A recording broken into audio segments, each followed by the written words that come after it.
Olá, bem-vindos ao canal da nossa igreja JMA de Minocamo, e hoje nós estaremos ministrando a quarta lição da nossa revista, que tem como tema os atributos do ser humano. Se você quiser participar conosco pessoalmente, toda sexta-feira às 21 horas, aqui na nossa igreja JMA de Minocamo, nós estamos reunidos nos nossos estudos bíblicos. Venha, você é o nosso convidado. Então vamos logo para a nossa lição, que tem como tema os atributos do ser humano. A verdade prática diz assim: criado à imagem de Deus, o homem é um ser espiritual, racional, livre e criativo. Sua missão primordial é glorificar o Criador e mantenedor de todas as coisas. Nós estaremos falando sobre esses tópicos, que o primeiro é a espiritualidade humana, depois nós estaremos falando sobre a racionalidade humana, depois a sociabilidade humana, a quarta, a liberdade humana e, por fim, o trabalho e a criatividade humana. Agora vem uma pergunta antes de nós começarmos a lição. O que faz o ser humano buscar a Deus? Nós podemos ver que em todos os lugares, em todas as regiões, em todas as culturas e povos, podemos ver que eles sempre têm algo que faz eles buscarem a Deus. Povos indígenas criam seus próprios deuses e povos ocidentais também criam seus deuses para tentar explicar como é que surgiu tudo ou como é que as coisas irão terminar. Isso é que no coração do homem foi implantado a vontade de buscar a Deus. Vamos ver o que a Bíblia nos ensina sobre isso. Sabemos que a origem do homem é a origem divina, partindo de Deus. Nós vemos em Gênesis, no capítulo de número 1, versículo de número 1, que Deus ele é o Criador dos céus e da terra. E também Deus é o mantenedor e governador de todos os mundos. Ao formar o homem do pó da terra, o Senhor soprou-lhes nas narinas o fôlego de vida. Nós podemos ver, então, que Deus ele é o Criador. Portanto, sendo proveniente de Deus, o espírito humano anseia por Deus. Nós buscamos a Deus, nós buscamos o nosso Criador.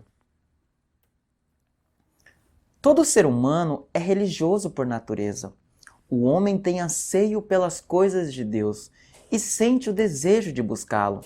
Há tribos que não usam roupas nem sabem edificar uma casa.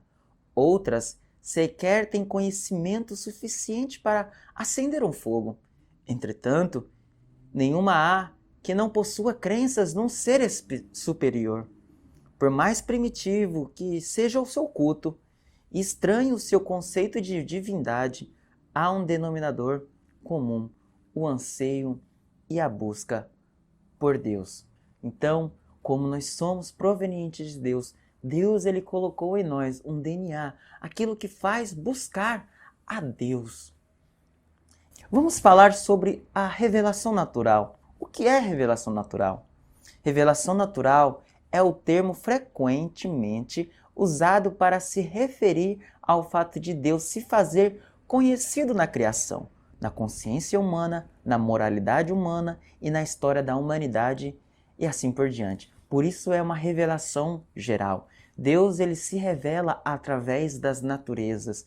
Deus se revela através do homem. Deus ele tem se revelado de várias formas. E quando nós vimos a natureza, olhamos o sol, olhamos a lua, nós podemos perceber que há algo superior, que há algo maior do que nós seres humanos. E isso é o nosso anseio por Deus. Por isso, dentro da teologia sistemática, isso é chamado de revelação. Olha o que o salmista vai nos dizer. Os céus declaram a glória de Deus. O firmamento proclama a obra das suas mãos. Um dia fala disso a outro dia. Uma noite o revela a outra noite. Sem discurso nem palavras não se ouve a sua voz, mas a sua voz ressoa por toda a terra e as suas palavras até os confins da terra. Então os céus proclamam a glória de Deus. Por isso, quando nós, seres humanos, olhamos tudo, nós sabemos que há algo superior que nós. Olha o que Paulo ele vai dizer na carta aos Romanos. Portanto, a ira de Deus é revelada do céu contra toda a impiedade e injustiça dos homens que suprimem a verdade pela injustiça. Pois o que de Deus se pode conhecer é manifesto entre eles, porque Deus lhes manifestou.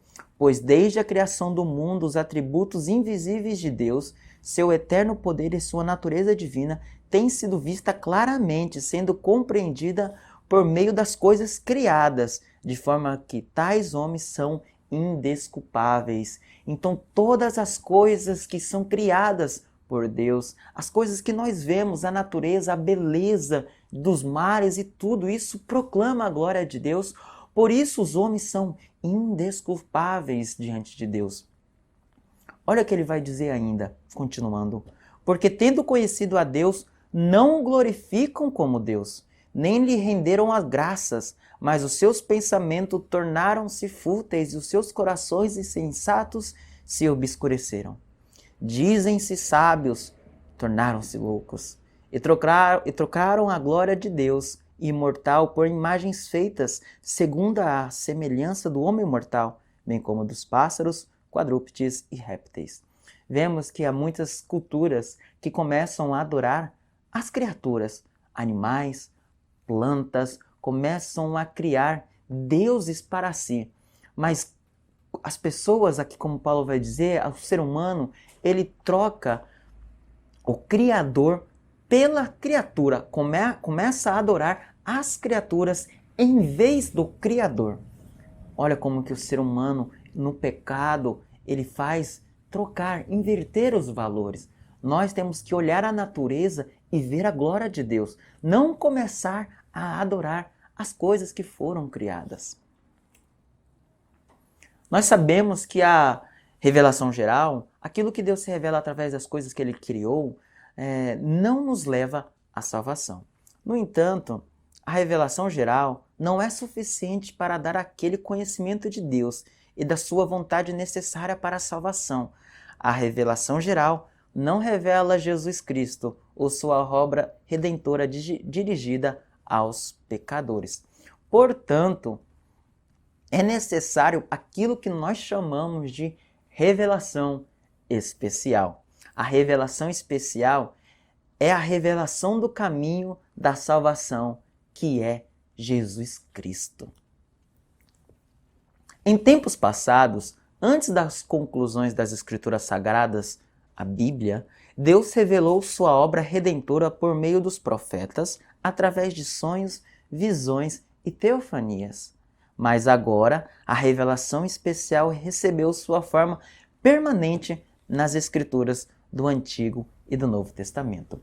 Quando Deus ele se encarna, se torna carne e habita no meio da sua criação, como em forma de Jesus Cristo, ali nós podemos ver a revelação especial. Somente através da Bíblia nós podemos ver a revelação especial, que é Jesus Cristo. Nós não podemos conhecer a obra salvífica de Cristo, nós não podemos conhecer a obra redentora de Cristo através da natureza. Somente através da Bíblia nós podemos conhecer a obra redentora de Cristo, que veio para nos perdoar e nos libertar da escravidão do pecado. Por isso nós o chamamos de revelação especial. Através da morte redentora de Jesus Cristo, ele nos vivifica e nos transforma. Estávamos mortos espiritualmente, mas ele nos ressuscita espiritualmente. Olha o que Efésios, capítulo de número 2, vai nos dizer. Vocês estavam mortos em suas transgressões e pecados, nos quais costumavam a viver quando seguiam a presente ordem deste mundo e o príncipe do poder do ar e o espírito que agora está atuando nos que vivem na desobediência. Anteriormente, todos nós também vivíamos entre eles, satisfazendo as vontades da nossa carne, seguindo os seus desejos e pensamentos. Como os outros, éramos por natureza merecedores da ira. Todavia, Deus, que é rico em misericórdia, pelo grande amor com que nos amou, deu-nos vida juntamente com Cristo, quando ainda estávamos mortos em transgressões. Pela graça, vocês são salvos. Então, em Cristo Jesus, somos ressuscitados, somos transformados, somos mais uma vez levados à presença de Jesus, do próprio Deus. Então o ponto central é aqui: o ser humano tem origem divina, por isso, naturalmente, ele anseia pelo Pai Celeste. Agora vamos para o ponto 2, que nós estaremos falando sobre a racionalidade humana. A nossa capacidade intelectual mostra-nos que realmente fomos criados à imagem e à semelhança de Deus. Por isso, fazer uso da razão para acolher a revelação especial não se constitui em si qualquer erro. Grandes avanços vêm sendo alcançados nas muitas áreas das ciências graças à capacidade intelectual e racional do ser humano. Aplicar a razão ao conteúdo bíblico, pesquisando textos e documentos antigos, conhecendo o ambiente social e econômico em que surgiram os escritos da Bíblia e muitos outros esforços desse tipo, tem se mostrado mais do que útil para se entender a revelação especial. Então, quando nós usamos a razão para nós entendermos a Bíblia, isso é de grande valor para nós cristãos. Muitos afirmam que nós só usamos a nossa fé para entender a Bíblia, mas também nós usamos a fé juntamente com a razão para nós compreendermos o que os escritos sagrados nos ensinam. Por isso, a verdadeira espiritualidade, ela se manifesta de maneira racional, pois o nosso Deus é um ser racional e nos criou racional. Então, quando nós lemos a Bíblia, temos que entender os seus contextos históricos. A arqueologia, que é uma ciência, como a arqueologia ela tenta nos explicar cada passo da Bíblia, como a ciência nos ajuda a entender a Bíblia, nós devemos pensar, raciocinar, pois nós somos um ser que foi feito para isso, para compreendermos a Bíblia. Muito é bom para o cristão ler outros livros para dar suporte, nos ajudar a compreender a Bíblia. Um cristão, ele deve praticar o seu intelecto para entender a Bíblia. Aplicar a razão ao conteúdo bíblico, pesquisando os textos antigos ou documentos antigos, conhecendo o ambiente social e econômico em que surgiram os escritos da Bíblia e muitos outros esforços desse tipo, tem se mostrado mais do que útil para se entender a revelação especial. O culto racional, ele agrada a Deus. Posto que Deus é um ser racional, devemos cultuá-lo racionalmente, como Romanos, capítulo de número 12, versículo de número 1 vai nos dizer. Isso significa que, antes de tudo, que a nossa adoração a Deus tem de ser perfeitamente entendida e praticada. Quando nós estamos na reunião, no culto nosso, seja ele no nosso lar, seja ele na comunidade, na igreja, devemos pensar. O culto ele é racional, devemos saber a liturgia do culto, o que está acontecendo ao nosso redor, o que está sendo pregado, se aquilo que está sendo pregado está de acordo com a palavra de Deus, a sua revelação especial. Isto é um culto racional. Olha o que o apóstolo Pedro vai nos dizer sobre nós usarmos a razão e por que devemos usar a razão para entendermos a sua revelação especial, as palavras de Deus escritas na Bíblia. Olha, ele vai dizer: estejam sempre preparados para responder a qualquer que lhes pedir a razão da esperança que há em você. Fazer uma boa apologia, a apologética, ela é muito fundamental para nós cristãos. Explicar por que Cristo ressuscitou, explicar os acontecimentos bíblicos, explicar tudo aquilo que está escrito na Bíblia. O cristão deve estar preparado para responder à razão da sua esperança. Devemos mostrar racionalmente o porquê a Bíblia nos revela a Jesus Cristo e nos revela a verdadeira e o verdadeiro caminho que nós devemos seguir na nossa vida.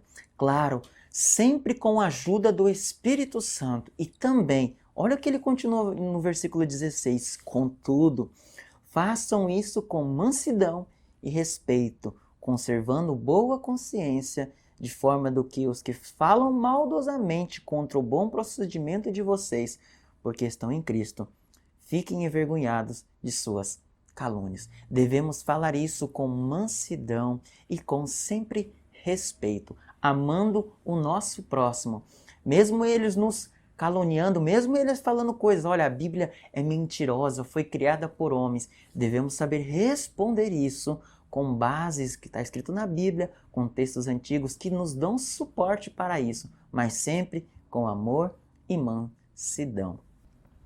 Em Atos, capítulo de número 17, podemos ver o apóstolo Paulo falando com duas correntes clássicas filosóficas do mundo grego, que eram os epicureus e os estoicos. Lá ele conversava usando a fé e a razão, usando uma forma estratégica para explicar quem era Jesus Cristo e explicar a sua morte e ressurreição. O fato é que, tendo chamado a atenção dos gregos, foi conduzido ao lugar mais importante para os filósofos, que era o Areópago, lá onde surgia os melhores e os maiores debates filosóficos do pensamento daquela época. Paulo, ele era um homem muito intelectual e sabia usar a sua fé em Jesus Cristo, mas também usar o seu intelectual para pregar o Evangelho. Nós cristãos devemos usar o nosso intelecto também para pregar o Evangelho, atrair as pessoas no poder do Espírito Santo, mas sempre também usando o nosso intelecto. Por isso, é muito bom estarmos sempre lendo a Bíblia, estarmos sempre preparados para pregar o Evangelho a todas as pessoas em nossa volta, principalmente no mundo em que vivemos, que as pessoas desacreditam em Deus facilmente. Deus nos criou à sua imagem como criaturas racionais. Logo, há perfeita harmonia entre a genuína razão e a fé bíblica. Por isso, leia bastante, estude a arqueologia bíblica, estude ciências, estude tudo que você puder estudar, sempre usando a razão, o seu intelecto, para a glória de Deus, usando a fé para a glória de Deus. Por isso, é muito bom nós estarmos incentivando os nossos jovens, as nossas crianças a estudarem, a entrarem em faculdades, a entrarem no mundo acadêmico, para que lá elas possam também pregar o Evangelho com a fé e a razão. Agora vamos para o nosso tópico 3, que tem como tema a sociabilidade humana. A solidão é nociva ao ser humano. O dicionário Aurélio define solidão como um estado de que se encontra ou vive só ou em pleno isolamento. A Bíblia afirma que há amigos mais chegados que um irmão, e este certamente poderá nos ajudar a vencer a solidão. Quando Deus viu que Adão estava sozinho em solidão, Deus ele cria a mulher para que ele possa se socializar, para que ele possa conversar, ter alguém para compartilhar as coisas que foram criadas por Deus. Jesus, ele nos diz assim: eis que estou convosco todos os dias até a consumação dos séculos. Então, se você se sente sozinho, Jesus ele está aqui para falar para você que ele está com você. Ele está sempre conosco. Por isso, vivemos em Cristo, vivemos uma vida não em solidão, mas hoje em plena harmonia com o Criador dos céus e da terra. E a família, ela se origina a partir daí, quando Deus ele cria a mulher. Agora vamos falar da família, a origem da sociedade humana. Podemos ver que antes de Deus criar os estados, o Estado, ele cria a família. Portanto, a família ela é indispensável para os dias de hoje. Todos nós fomos criados em uma família para nós vivermos a plena e perfeita harmonia que Deus ele quer. Porém o pecado que destrói as famílias. Antes de Deus ter criado o Estado, o país, como nós vemos hoje, Deus lá, ele cria a família. O rei Salomão, ele vai usar o Salmo 127, 128 para explicar o quanto a família é fundamental para que o Estado continue habitando, o Estado continue trabalhando. Então, a família ela é indispensável nos dias de hoje. E não somente a família, mas a Igreja de Cristo, a sociedade perfeita. No Novo Testamento, a Igreja de Cristo é apresentada como a sociedade perfeita, porque nela todos formamos um único corpo. Ora, assim como o corpo é uma unidade, embora tenhamos muitos membros, e todos os membros, mesmo sendo muito, formam um só corpo, assim também com respeito a Cristo, a família de Cristo.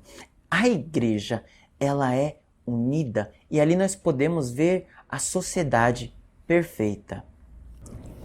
Por isso, nós podemos ver que o ponto central aqui, desse tópico 3, é que Deus nos criou sociáveis e a solidão é contrária à nossa natureza. Então, se você se sente sozinho, venha para a casa de Deus, que aqui é uma família te esperando. Vamos para o nosso tópico 4, a liberdade humana. O livre-arbítrio e o ato de decidir. O livre-arbítrio ele pode ser definido como a capacidade humana de tomar livremente uma decisão. É perfeitamente verificável pela experiência de cada dia que somos capazes de escolher em nossas vidas coisas que desejamos para nós e, ao mesmo tempo, rejeitar as que não nos interessam. O senso de escolha não foi estipado em nós. Isso nós chamamos de livre-arbítrio para as questões naturais. Quando nós pegamos esta Bíblia, quando nós pegamos este livro, isso são questões do livre-arbítrio naturais, tá ok? Agora, para as questões espirituais, o livre-arbítrio ele está destruído. Vejamos o que Jacó Armínio ele vai dizer. Neste estado, que é o estado pecaminoso, o livre-arbítrio do homem para o que é bom não somente está ferido, aleijado, enfermo, distorcido e enfraquecido, ele também está aprisionado, destruído e perdido. E seus poderes não estão somente debilitados e são inúteis, a menos que seja assistido pela graça, mas está totalmente privado de poder, exceto aqueles poderes dados pela graça divina. O que ele vai dizer é que para as questões espirituais, o homem não tem o livre-arbítrio. Esse livre-arbítrio está destruído, preso e perdido. O livre-arbítrio ele é incapaz de iniciar ou aperfeiçoar qualquer bem verdadeiro e espiritual sem a graça. Somente pela graça nós somos salvos. Somente por Cristo nós somos salvos. Nós não podemos ir em direção a Deus. Somente Cristo. Ele pode vir em nossa direção e nos salvar. Por isso é necessário do que nós chamamos dentro da teologia sistemática arminiana de que é chamado de graça preveniente. Graça preveniente é o termo teológico que explica a forma como Deus capacita o homem previamente para que possa atender ao chamado da salvação. Do latim, gratia preveniens, gratia que vem antes e venire que venha, ou seja, antes a graça que vem antes. Graça preveniente é o meio pela qual Deus, antes de qualquer ação humana, atrai graciosamente o pecador e o capacita espiritualmente para que se arrependa e se converta a Cristo. Então, Deus, ele vem em direção ao homem, ele traz a liberdade, o arbítrio liberto para que ele possa escolher ou não a Cristo. Então, isso ele não nega a soberania de Deus. Já que Deus ele nos concedeu o direito de escolha com sua graça preveniente, hajamos com responsabilidade e discernimento, porque todos seremos responsabilizados por nossas escolhas. Portanto, o livre-arbítrio humano e a soberania divina não são inimigas, são perfeitamente harmônicos. Elas unem a graça de Deus, ela vem em direção ao homem. O homem não pode buscar a Deus, somente Deus. Em Cristo Jesus, ele veio para nos trazer a salvação. Ele nos oferece a salvação e aí o arbítrio é liberto e assim podemos fazer a escolha entre escolher a Deus ou não escolher a Deus. Deus concedeu hoje o livre-arbítrio para todos aqueles que aceitam a Cristo, para que escolhesse entre o bem e o mal. Agora vamos falar no nosso último tópico, a criatividade humana e o trabalho. Muitos afirmam que o trabalho ele é algo que o homem não era para ter no Jardim do Éden. Foi por causa do pecado que o trabalho ele veio. Mas a Bíblia nunca afirmou isso. Quando nós lemos a Bíblia, nós vamos entender qual é a função do trabalho. Antes da queda, Deus já tinha dado o trabalho para o homem. Vejamos. Deus criou o homem para trabalhar a terra, ará-la e transformá-la a fim de torná-la habitável, como está escrito em Gênesis capítulo de número 1, versículo de número 16, e no capítulo de número 2, versículo de número 15. Por consequente, o trabalho não é um castigo devido ao pecado de Adão, mas uma bênção a todos os seus descendentes. Porém, a queda apenas tornou as atividades do trabalho mais árduas e estressantes. Olha o que ele vai dizer lá em Gênesis capítulo de número 3, versículo de número 17 ao 19, logo depois da queda do homem, quando o homem peca. Maldita é a terra por sua causa. Com sofrimento você se alimentará dela todos os dias da sua vida. Ela lhe dará espinhos e ervas daninhas, e você terá que alimentar-se das plantas do campo. Com o suor do seu rosto você comerá o seu pão, até que volte à terra, visto que dela foi tirada, porque você é pó, e ao pó voltará. Por causa do pecado, o trabalho se torna árduo e estressante, difícil para nós, seres humanos. Mas olha que a criatividade humana, ela continuou após a queda. Os descendentes de Adão, trabalhando metodicamente, desenvolveram em pouco tempo as várias técnicas. Olha o que vai nos dizer. Abel torna-se pastor de ovelhas e Caim, agricultor. Já em Gênesis, no capítulo de número 4, versículo de número 21 e 22, vai dizer: o nome do irmão dele era Jubal, que foi pai de todos os que tocam harpa e flauta, a arte musical. E Zila também deu à luz a um filho, Tubal-Caim, que fabricava todos os tipos de ferramenta de bronze e de ferro, que ele trabalhava com metalurgia.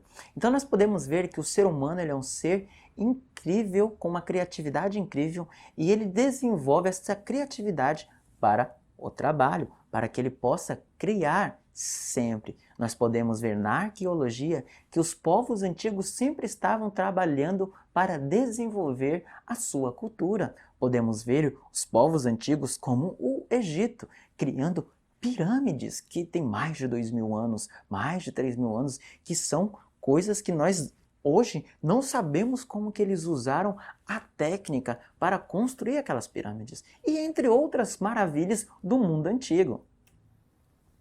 Ora, o Noé e os seus filhos, eles constroem uma arca de madeira. E nós podemos ver já em Gênesis, no capítulo de número 11, a Torre de Babel, que eles dominavam construções com tijolos. O ser humano foi dotado por Deus com uma criatividade incrível. Mas saiba que a criatividade e o trabalho foi dada para nós, para que, assim, através do trabalho e da criatividade, nós possamos louvar a Deus e glorificar a Deus. Lembre-se que o homem foi feito para glorificar e adorar a Deus. Através do trabalho, o ser humano transforma e preserva a terra.